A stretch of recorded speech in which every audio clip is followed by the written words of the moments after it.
तो नमस्कार दोस्तों, स्वागत है आपका हमारे YouTube चैनल पर। आज हम बात करेंगे भारत के महान स्वतंत्रता सेनानी, महान क्रांतिकारी शहीद आजम भगत सिंह की जीवनी पर। दोस्तों 23 मार्च है आज। 23 मार्च को भगत सिंह सुखदेव राजगुरु को फांसी दे दी गई। हालांकि 24 मार्च को उनको देनी थी, लेकिन वक्त से पहले उनको फांसी पे लटका दिया गया। क्यों लटका दिया गया दोस्तों, हम उस पर भी चर्चा करेंगे।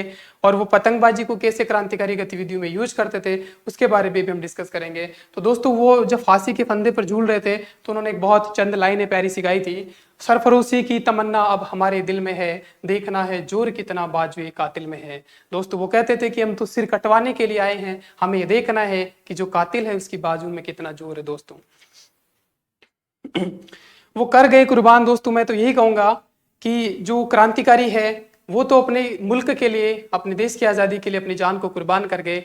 लेकिन आज हम क्या कर रहे हैं दोस्तों, तो भगत सिंह के बारे में मैं कुछ लाइनें कहना चाहूंगा कि वो कर गए कुर्बान अपनी जान कि मुल्क आजाद हो जाए। पर अब हमें क्या, हम कुछ नहीं बोलेंगे। पर अब हमें क्या, हम कुछ नहीं बोलेंगे, चाहे मुल्क बर्बाद हो जाए। दोस्तों आज कितना अत्याचार है, कितना क्राइम है, कितनी गरीबी है, कितना बेरोजगारी है, बहुत कुछ घटित हो रहा है हमारे देश में, लेकिन हम कुछ नहीं बोलते हैं। तो दोस्तों जरूरत है बोलने की, क्योंकि युवा ही क्रांति ला सकते हैं। दोस्तों ये भगत सिंह का भी मानना था कि क्रांति जो है बुढ़े नहीं ले सकते, क्योंकि उनका खून ठंडा पड़ गया है। क्रांति युवा ला सकते हैं, इसलिए उन्होंने नौजवान सभा की स्थापना करी थी, भारत नौजवान सभा। दोस्तों उन्हीं के कुछ चंद लाइनें भी है दोस्तों। वक्त आने दे बता देंगे तुझे ये आसमां, अभी से क्या बताए क्या हमारे दिल में है। कभी वो दिन भी आएगा कि जब आजाद हम होंगे, ये जमी भी हमारी होगी, ये आसमां भी हमारा होगा। ये अपने दोस्तों के साथ ये बतियाया करते थे। तो दोस्तों भगत सिंह की जीवनी पर हम चर्चा करने से पहले हम जान लेते हैं उनका जन्म कहाँ हुआ था। दोस्तों 1907 में दोस्तों, आज के पाकिस्तान में हुआ था। दोस्तों पाक, लयालपुर डिस्ट्रिक्ट, लयालपुर, अब इसको फैसलाबाद भी बोलते हैं। दोस्तों उनकी माता का नाम था जो था विद्यावती। उनके जो पिता थे दोस्तों किशन सिंह थे। उनके जो चाचा थे दोस्तों अजीत सिंह थे, अजीत सिंह। ये भी एक महान क्रांतिकारी थे दोस्तों। हालांकि उनका भतीजा इतना आगे निकल गया कि इनके जो कारनामे हैं वो कहीं दफन हो गए। ये भी बहुत महान क्रांतिकारी थे। इन्हीं के पदचिन्हों पे चल के ये भारत माता की, भारत मातृभूमि की सेवा में आए। दोस्तों इनकी माता जो है विद्यावती, अब नाम देखो उनका, विद्या, इतनी अच्छी विद्या ज्ञान दिया होगा ना कि ये महान क्रांतिकारी बन गया। लेकिन उन्होंने कहा था कि बेटा इनमें कुछ नहीं रखा है, भाग दौड़ में फालतू में शादी कर ले, अपना घर बसा, कमा खा। उन्होंने कहा था कि बेटा मैं शादी नहीं कर रहा, क्योंकि भारत मातृभूमि ही मेरी दुल्हन है। ये भारत माता को अपनी दुल्हन मानते थे, उसी के लिए कुर्बान होना चाहते थे। दोस्तों तो इतने महान क्रांतिकारी थे दोस्तों ये। इसके बाद दोस्तों हम बात करते हैं जलियांवाला बाग हत्याकांड। जलियांवाला बाग हत्याकांड भगत सिंह से कैसे जुड़ा हुआ दोस्तों। तो जो जनरल ओ डायर ने गोलियां चलवाई थी दोस्तों, आपको पता है, डायर 13 अप्रैल 1919 को।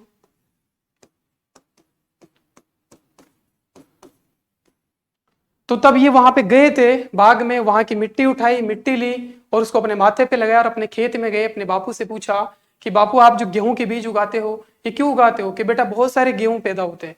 तो ऐसे ही उन्होंने बोला कि अगर मैं बंदूक बो दूं यहाँ पे इस जलियांवाला बाग हत्याकांड की मिट्टी के साथ, तो क्या बंदूकें पैदा होगी। तो उनके पिताजी मतलब आश्चर्यचकित थे कि तेरी उम्र अभी 12 साल हुई है।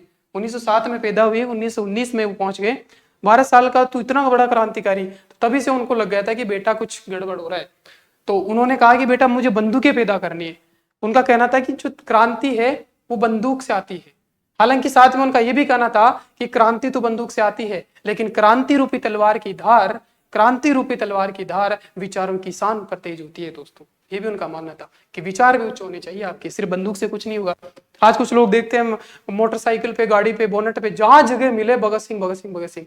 अरे भाई इतना भगत सिंह को मन में रखो, उनको फॉलो करो, उनके विचारों को फॉलो करो। वो एक समाजवादी थे, वो नास्तिक थे, वो भगवान नहीं मानते थे। वो जाति धर्म के नाम पे लोगों को लड़ाने वालों का बहुत बाइकाट करते थे। दोस्तों ऐसे महान क्रांतिकारी थे। मैं बताऊंगा आगे कैसे कैसे उन्होंने क्या क्या किया। चोरा चोरी कांड हुआ दोस्तों, असहयोग आंदोलन चल रहा था दोस्तों 1920 में, आपको पता है असहयोग आंदोलन, असहयोग आंदोलन। तो असहयोग आंदोलन के बाद दोस्तों 5 फरवरी 1922 को चोरा चोरी कांड हुआ दोस्तों। 5 फरवरी 1922 को, 5 फरवरी 1922 क्या हुआ था, चोरा चोरी कांड दोस्तों गोरखपुर में, जो आज का गोरखपुर यूपी का है, जहां से योगी आदित्यनाथ चुनाव लड़ते हैं, वहीं से ये घटना हुई। जो असहयोग आंदोलन जो महात्मा गांधी ने 1920 में शुरू किया था, उसके क्रांतिकारियों ने, आंदोलनकारियों ने थाने में आग लगा दी थी और 22 पुलिसकर्मी जिंदा जला दिए गए थे दोस्तों। तो उसी का था ये। महात्मा गांधी ने बोला भाई साहब ये ज्यादा कर रहे हो तुम, हिंसा नहीं करनी थी हमको, वो हिंसा के खिलाफ थे, तो उन्होंने आंदोलन वापस ले लिया था। तो ये घटना हुई, उससे भगत सिंह बहुत आहत हुए, चंद्रशेखर आजाद भी हुए, पंडित जवाहरलाल नेहरू भी बहुत आहत हुए थे। वो नहीं चाहते थे कि आंदोलन वापस लिया जाए, क्योंकि वो सही समय था अंग्रेजों को मार भगाने का, क्योंकि लोगों में गुस्सा था, आक्रोश था, जनभावना थी। तो उसके बाद नौजवान भारत सभा की स्थापना करी दोस्तों उन्होंने 1926 में। ये आइडिया दोस्तों लाहौर यूनिवर्सिटी में जब पढ़ते थे भगत सिंह, तो उन्होंने एक भारत दुर्दशा करके एक नाटक किया था, उस नाटक के लीड रोल में थे वो। तो उन्होंने भारत दुर्दशा, आपको पता है एक, अगर आप पिक्चर करोगे तो उसी में आपका मन लगा रहेगा, एक उस कैरेक्टर में आ जाओगे। तो उनको भारत की दुर्दशा देख के नाटक करते करते, तो उन्होंने कहा यार भारत को चेंज करना है। तो उन्होंने कहा भारत सभा, नौजवानों की एक सभा बनाई क्रांतिकारियों की। तो ये पूर्ण रूप से भगत सिंह के द्वारा स्थापित एकमात्र संगठन है दोस्तों। हालांकि हिंदुस्तान सोशियोलॉजिस्ट रिपब्लिक एसोसिएशन में भी उनका हाथ है, लेकिन पूर्ण रूप से भगत सिंह ने ये बनाया। तो ये एचआरए बना दोस्तों 1924 में, सचिन सान्याल के नेतृत्व में। सचिन सान्याल, वही सचिन तेंदुलकर वाला सचिन। और एचएसआरए उसके भगत सिंह के आने के बाद 1928 में दोस्तों, 1928 में भगत सिंह के नेतृत्व में हिंदुस्तान सोशियोलॉजिस्ट रिपब्लिक एसोसिएशन बना दोस्तों। समाजवादी जो आर्मी है वो बनी, समाजवादी शब्द जोड़ा उन्होंने। वो समाजवाद के प्रखर बहुत बड़े वक्ता थे दोस्तों, वो समाजवाद चाहते थे देश में। और समाजवाद का मतलब सीधा सीधा दोस्तों इतना समझिए, अगर समाजवाद आज हमारे देश में होता तो ना अमीरी होती, अमीरी गरीब सब बराबर होते, ना अंबानी होता, अंबानी जो खाता वो गरीब खाता, हर एक हॉस्पिटल सबके लिए खुला होता। जैसे आपने पेंडेमिक में देखा होगा दोस्तों, पैसों वालों को ऑक्सीजन सिलेंडर मिलता है, गरीब सड़कों पे ऑटो में दम तोड़ रहा है। तो वो सब नहीं होता अगर समाजवाद होता। तो समाजवाद का मतलब ये कि सारे ही साधनों पर, जितने भी साधन है उस पर समाज का नियंत्रण हो दोस्तों, ये था समाजवाद का मतलब।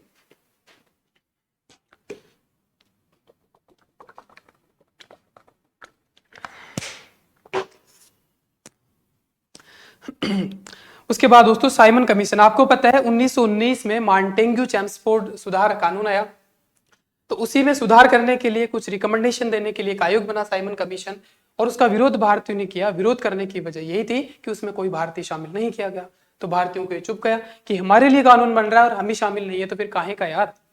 तो फिर पंडित जो लाला लाजपत राय के नेतृत्व में, आपको पता है 1928 में ये आया, और लाला लाजपत राय के नेतृत्व में, लाला लालपाल वाल में से लाला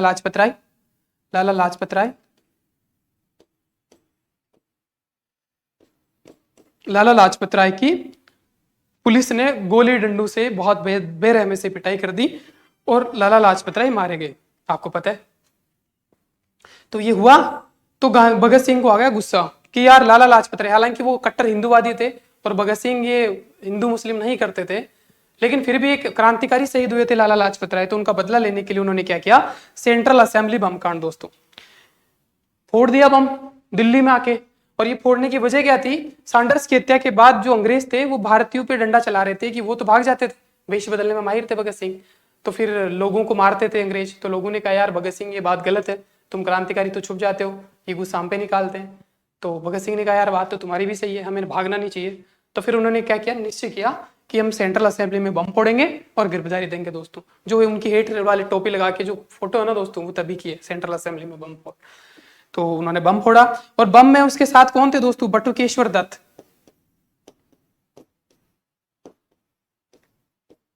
बटुकेश्वर दत्त उनके साथ थे।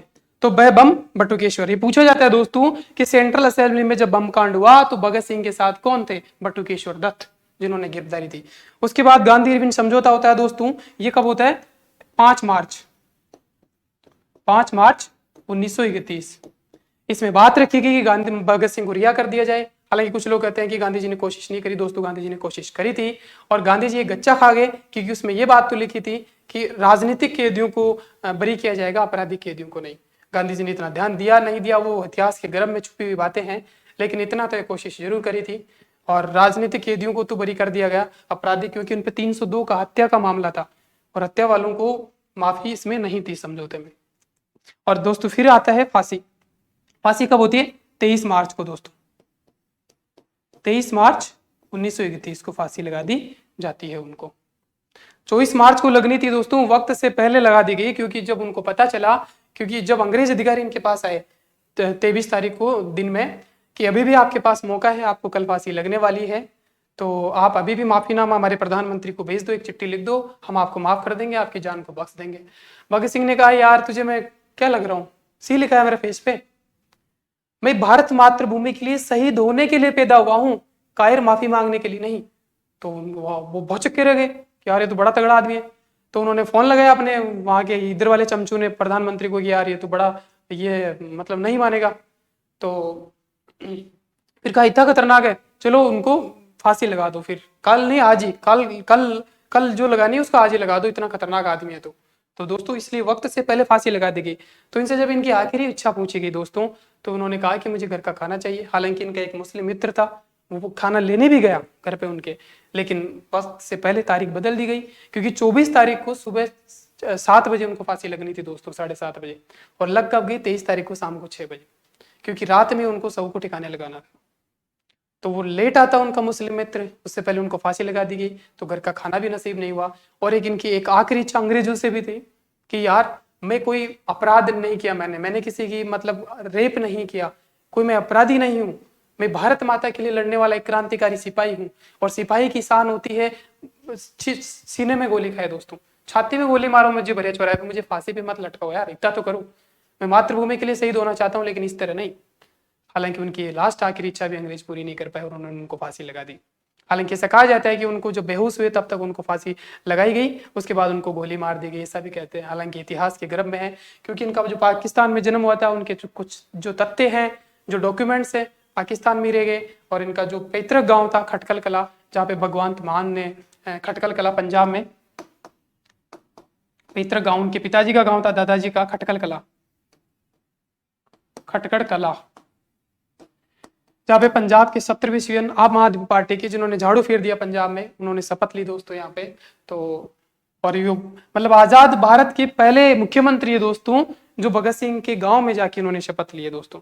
तो इस गांव में इनके जो घर है उसको पुरातत्व विभाग ने स्मारक घोषित कर दिया है दोस्तों। तो ये थी भगत सिंह की कहानी दोस्तों, मैंने बताई आपको। भगत सिंह दोस्तों ये कहते थे कि जो क्रांति है, जो उसकी क्रांति है ना, जो बंदूक से आती है, बंदूक से क्रांति आती है, लेकिन जो क्रांति की जो धार है ना, वो विचार रूपी तलवार की शान पे तेज होती है दोस्तों, विचारों की शान पे तेज होती है क्रांति रूपी तलवार की धार। तो ये था। कुछ लोग कहते हैं कि गांधी जी और भगत सिंह में विचारधारा थोड़ा ज्यादा थे, वो बचाना नहीं चाहते। दोस्तों आप देखिए ना, भगत सिंह जो थे वो बहुत उग्र थे, क्रांतिकारी थे, बंदूक से बात करते थे, लेकिन उन्होंने कहा है कि बंदूक से क्रांति आती है, लेकिन क्रांति रूपी तलवार की धार विचारों की शान पर तेज होती है, ये कहा उन्होंने।